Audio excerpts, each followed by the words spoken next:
एक और बेहद अद्भुत जानकारी है, वो ये कि उज्जैन महाकालेश्वर मंदिर से इन मंदिरों की जो दूरी है उसका आंकड़ा भी बहुत जादुई नजर आता है।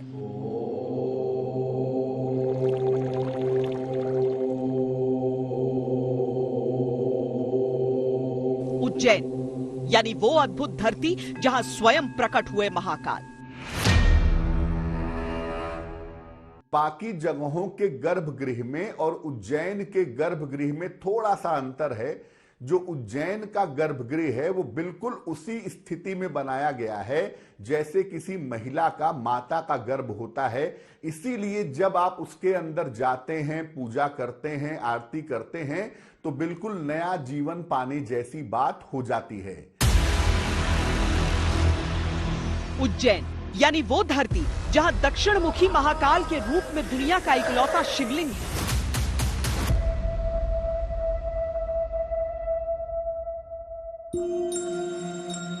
उज्जैन यानी वो अकल्पनीय धरती जहां से मृत्यु के देवता यमराज पर सीधी दृष्टि रखते हैं महाकाल।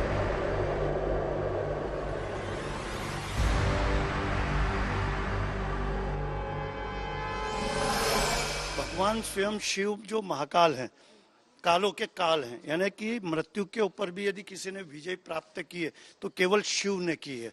इसलिए भगवान जो महाकाल जो ज्योतिर्लिंग है वो तीसरा अवतरण है उनका, तो ज्योतिर्लिंग के रूप में तीसरा है और इस पृथ्वी के रूप में वो पहला है।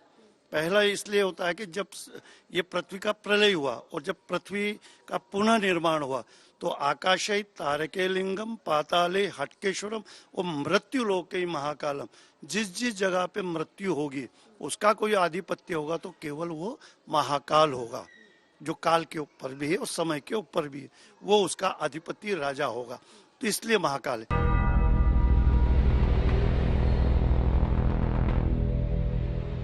उज्जैन यानी वो धरती जो पृथ्वी की नाभि मानी गई, जहां से दुनिया का विज्ञान और गणनाएं चलती रही है।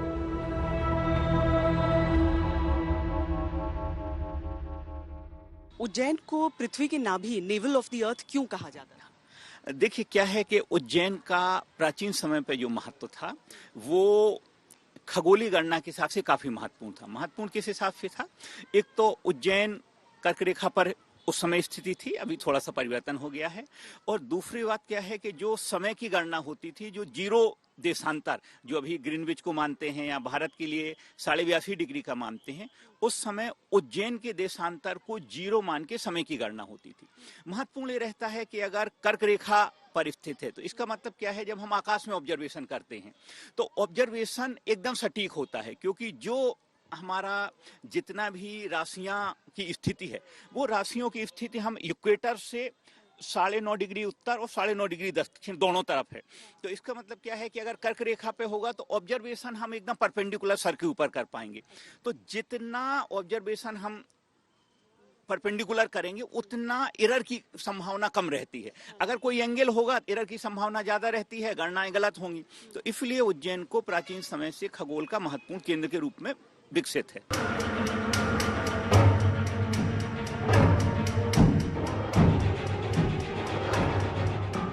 उज्जैन यानी वो धरती जहां से समय अपनी गति तय करके चलना शुरू करता है। उज्जैन से होकर, जैसा हम सब जानते हैं, कि कर्क रेखा गुजरती है। इसीलिए उज्जैन से ही बहुत सारी ज्योतिषीय गणनाएं भी की जाती थी और उज्जैन को जब पूरी पृथ्वी के समकक्ष रख करके देखा गया और कर्क रेखा के परिप्रेक्ष्य में देखा गया तो देखा गया कि उज्जैन से जो दुनिया का गणित है, ग्रहों की स्थिति है, दुनिया भर की जो चेतनाएं हैं, उनको अच्छी तरह समझा जा सकता है। यहाँ महाकाल ही राजा हैं और इसीलिए सदियों पुरानी मान्यता है कि कोई भी यहाँ राजा की हैसियत से रात को नहीं रुक सकता। ये प्रथा भी जो थी, यहाँ विक्रम का जो राज्य था, विक्रम राज्य करते थे, उसके पहले एक प्रथा थी कि जो भी राजा बनेगा उसकी मृत्यु निश्चित है। और उसकी मृत्यु निश्चित होने के कारण जब राजा विक्रम का नंबर आया, वो एक छोटे से आदमी थे, तब उनका भी नंबर इसमें आया, तब उन्होंने इस व्यवस्था को समाप्त करने का संकल्प लिया और उन्होंने फिर ये व्यवस्था को समाप्त की कि राजा कोई भी व्यक्ति रहे, गादी खाली रहेगी, केवल राज्य के रूप में उसका नाम चलेगा और राजा विक्रम की गादी के नाम से ये गादी होगी। तो यहाँ विक्रम संवत भी चलता है और विक्रम को भी माना गया और विक्रम ने इस प्रथा को बंद किया। लेकिन आज भी ये प्रथा है कि अवंतिका उज्जैन के अंदर केवल राजा है तो वो महाकाल है। आज तक ये परंपरा उज्जैन निभा रहा है। महाकाल की ध्वज पताका ही उज्जैन का शासन है। परिधि तो उज्जैन की बहुत बड़ी भी हो सकती है नगर निगम के हिसाब से, लेकिन हमारी महाकाल की और आध्यात्मिक दृष्टि से हमारे भगवान महाकाल का जो ध्वज होता है, जो शिखर के ऊपर, उसकी जहां तक परछाई जाती है उसको हम भगवान महाकाल की परिधि मानते हैं।